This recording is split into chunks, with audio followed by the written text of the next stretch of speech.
السلام عليكم ورحمة الله تعالى وبركاته أصحابتك سود هذا شموري ما أنتوا جمعة مبارك دمانتينا مسلمين تمام بيجوجان جمعة كريم ما أنتوا هو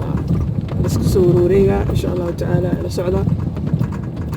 جمعة ونكسين بلعنا مقالة إذن دوبا إلى السعودة إن شاء الله تعالى مقالة قروح إذا قلبي سيدي تهي إن شاء الله إلى السعودة كان بدنا كساسي جيدنا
halkaas waxaan ku dhiilayo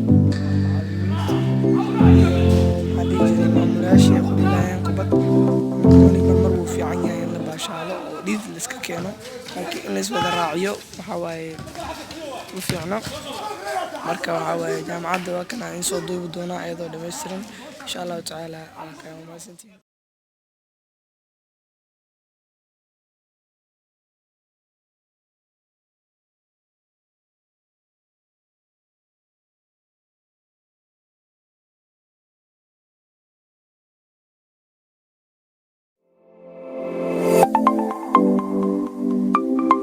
وجدين وحاول قيبتان SIU قيبت موسى جلال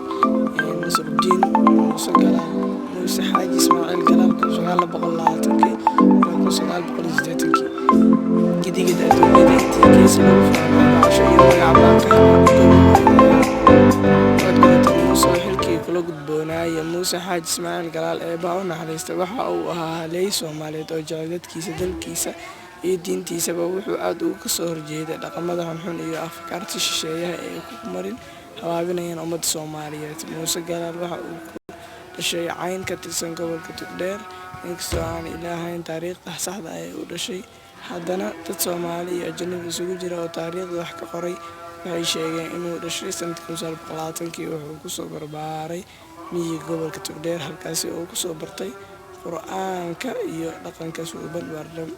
barbaarnimadiisii wuxuu ku biiray ciidamadii Ingiriiska waxaana waxbarasho loogu diray magaalada Nairobi ee dalka Kenya kadibna wuxuu waxbarasho u aaday wadanka Ingiriiska Muuse waxa uu ka soo shaqeeyay idaacadda raadiyo Hargeysa waxyar kadibna waxa uu ku biiray wasaaradda waxbarashada uu ka soo shaqeeyay muddo intaas kadib waxa uu noqday gudoomiyaha guddigii loo xilsaaray qoridda af-Soomaaliga waxa uu bare ka noqday dugsigii tababarka macallimiinta ee la foolay waxa uu maadada dhaqanka iyo suugaanta ka dhigi jiray jaamacadda ummadda Soomaaliyeed sidoo kale waxa uu ka soo shaqeeyay akadeemiyadda dhaqanka iyo suugaanta waxa uu noqday taliyihii wakaaladda horumarinta xoolaha dhirta iyo daaqa Muuse Galaal waxa uu ahaa hal abuur maansada jaadadkeeda kala duwan iyo riwaayadaha sameeyay sidoo kalena waxa uu ahaa qoraa cilmi baare taariikhyahan iyo xidigiye Muuse Galaal eebaha u naxariistay waxa uu ku geeriyooday gegida diyaaradaha ee magaalada Jidda ee wadanka Sacuudi Carabiya sanadkii waxa uu isku 1980 isaga oo howl caafimaad loogu wado waddanka Talyaaniga. Waxaa lagu aasay ciidiisii hooyo magaalada Muqdisho. Aaskiisii waxaa gabay qiiro leh xambaarsan oo ay ka mid yihiin meerisyada kor ku xusan ka tiriyay Eebbe u naxariistay Cali Suulle Cigaal Dun Carbeed. Waxaa daawacay xarunta daraasadda dhaqanka, afka iyo suugaanta Soomaaliga ee Jaamacadda SIU Muqdisho 2018. aad iyo aad ay u mahadsantihiin dhammaantiin. Waa baabuurtii Jaamacadda SIU waa kuwaay halkaan waxaa waa baashi teendhada sida ujeediin hadda waa sii bixinaa xaafadda aadina xaafadda. aad iyo aad ay u mahadsantihiin dhammaantiin. muuqaal kasii qurux badan insha allahu tacaala waa soo duubi doonaa. aad iyo aad ay u mahadsantihiin. bye bye.